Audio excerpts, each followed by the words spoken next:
প্রেমে পড়েছে তো স্মুদি, তাই সারাদিন স্মুদি বানাই আর খাই। রাধে রাধে, আমার আরেকটা ডেলি ব্লগে তোমাদের স্বাগত। ঘুম থেকে উঠে নিজেকে কেউ দেখে না এমন মানুষ খুব কমই আছে। দেখো আমার ব্রণটা কতটাই কমে গেছে, তোমাদেরকেও জানাবো কি লাগিয়ে আমি তাড়াতাড়ি ব্রণ কমিয়ে ফেলেছি। নিজেকে দেখা শেষ করে সকালের কাজকর্ম মিটিয়ে আমি চলে যাচ্ছি পড়াতে। আজকে অনেকগুলো পড়ানোও ছিল আর বেশ কিছু কাজকর্মও ছিল।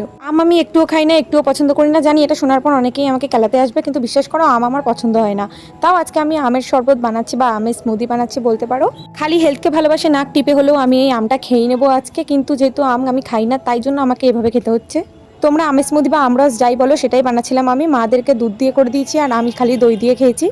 আম খায় না এমন মানুষ পৃথিবীতে খুব কমই আছে। আমি তো আম খাই না, অন্য কিভাবে আম খেলে আমার আম খেতে ভালো লাগবে আমাকে একটু জানিও, এরকম শরবত টাইপের। ওই যে বললাম মাদেরটা দুধ দিয়ে করেছি, আমারটা দই দিয়ে করেছি, তাই আমারটা একটু বেশি ঘন হয়েছে, অনেক পুরোটাই স্মুদির মতন। খেতে মন্দ লাগছিল না, কিন্তু ভালোও লাগছিল না, তাই জন্য নাক সিটকে সিটকে খাচ্ছিলাম। আমি জানি কোনো খাবারই নাক সিটকে খেতে নেই, কিন্তু ভালো না লাগলে কি করবো বলো।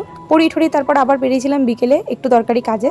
আর কোন কাজে বেরিয়েছিলাম সেটা মেবি তোমরা আস্তে আস্তে গেস করেই নিচ্ছ। কাজটা মিটিয়ে আমি আবার চলে গেলাম পড়াতে। সারাদিন পড়ানো আর নিজেকে একটু টাইম দেওয়া, এটাই আমার কাজ। নিজেকে টাইম দেওয়া রিসেন্ট শুরু করেছি, আগে এরকম ছিলাম না। এখন মনে হয় যে হ্যাঁ, নিজেকে টাইম দেওয়া সত্যি প্রয়োজন। এভাবেই আমার একটা সুন্দর দিন শেষ হলো। মিলতে হ্যাঁ বাদ মে।